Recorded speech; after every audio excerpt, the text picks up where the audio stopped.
Hello everyone, welcome to my YouTube channel. Today I will talk about mumps in children. Mumps is a viral illness that can spread from one person to another. Most people recover from the infection, but mumps can have serious complications and lead to long-term health problems. Since the widespread use of the mumps vaccine, now mumps infection is rare. Now what causes mumps? It is caused by mumps virus. Mumps virus is in the family Paramyxovirus and the genus Rubella virus.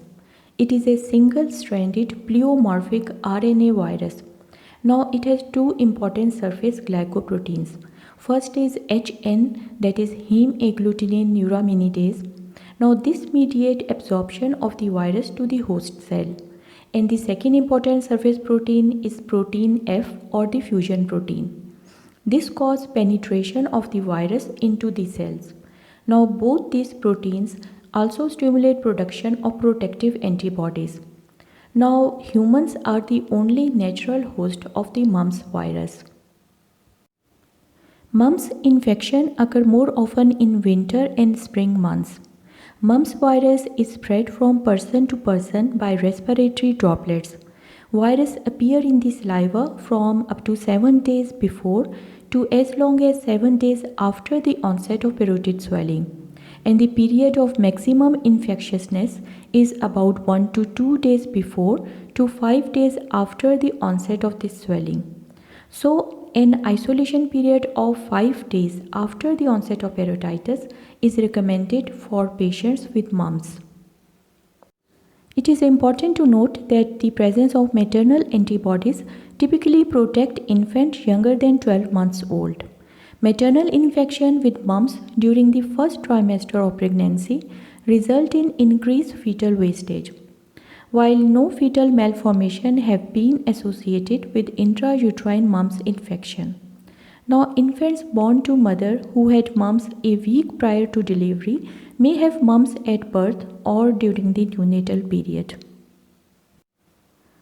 Mumps virus mostly targets the salivary gland, central nervous system, pancreas and testes, and to a lesser extent thyroid gland, ovaries, heart, kidneys, liver and joint synovia.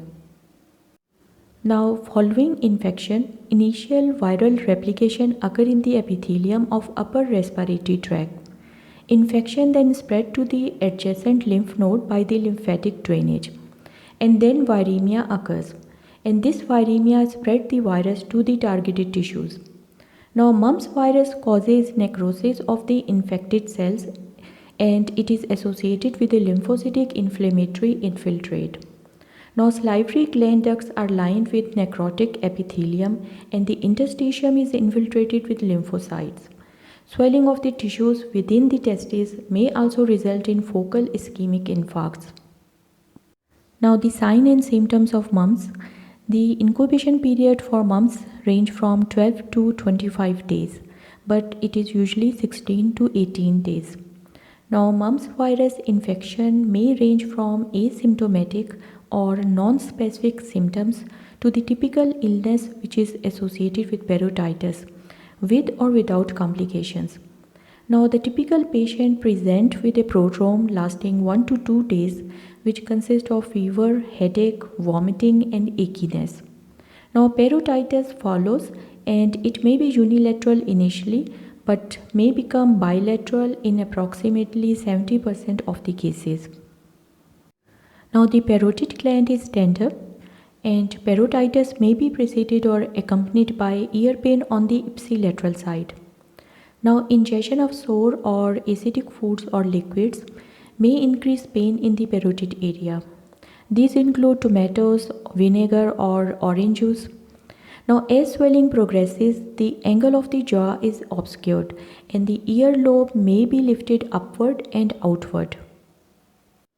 On oral examination, opening of the Stenson duct may be red and edematous. Now, the parotid swelling peaks in approximately 3 days and then gradually subside over 7 days. Fever and other systemic signs and symptoms usually resolve in 3 to 5 days. A morbilliform rash may rarely occur in mumps. Now, some mandibular salivary gland may also be involved, or it may be enlarged without parotid swelling. Edema over the sternum as a result of lymphatic obstruction may also occur. Now, symptoms in immunized individuals are same but usually less severe, and parotitis may be absent. Now, the complications of mumps. Most common complications of mumps are meningitis with or without encephalitis, and orchitis and oophoritis. Uncommon complications include conjunctivitis, optic neuritis, pneumonia, nephritis, pancreatitis, mastitis, and thrombocytopenia. Now, complications can occur in the absence of parotitis, especially in the immunized individual. And overall complications in these immunized individuals are lower than in unimmunized, and the complications are more common in adult populations. Now, the first important complication is meningitis or meningoencephalitis. This may occur before, along with, or following parotitis, but it most commonly manifests 5 days after the parotid swelling. Now, clinical findings vary with age. Infants and young children have fever, malaise, and lethargy, while older children and adolescents complain of headache and have meningeal signs. Now, in typical cases, symptoms usually resolve in 7 to 10 days. Now, less common CNS manifestation of mumps include transverse myelitis, acute disseminated encephalomyelitis, aqueductal stenosis, and facial palsy. Sensorineural hearing loss is rare and it can be transient or permanent, which is usually unilateral. This is more likely in patients with meningoencephalitis. Now, second complication is orchitis in male and oophoritis in females. Orchitis is extremely rare before puberty, but after that it occurs in about 30 to 40% of affected males. It begins within days following onset of parotitis in most cases and is associated with moderate to high fever, chills, and exquisite pain and swelling of the testes. Now, in 30% of the cases, orchitis is bilateral. Atrophy of the testes may occur, but sterility is rare even with bilateral involvement. Now, oophoritis is uncommon in post-pubertal females, but it may cause severe pain and it may be confused with appendicitis when it is located on the right side. Pancreatitis may occur in mumps with or without parotid involvement. However, severe disease is rare. Fever, epigastric pain, and vomiting are suggestive of pancreatitis. Myocarditis may also occur in mumps, arthralgia, monoarthritis, and migratory polyarthritis. They have all been reported in mumps. Arthritis is seen with or without parotitis, and it usually occurs within 3 weeks of onset of parotid swelling. It is generally mild and is self-limited. Now, thyroiditis is rare following mumps. It usually occurs with parotitis and it may occur weeks after the acute infection. Most cases resolve, but some become relapsing and may result in hypothyroidism. Now, the diagnosis and laboratory workup. Mumps is a clinical diagnosis. However, serum amylase is elevated in mumps, parotitis, and pancreatitis.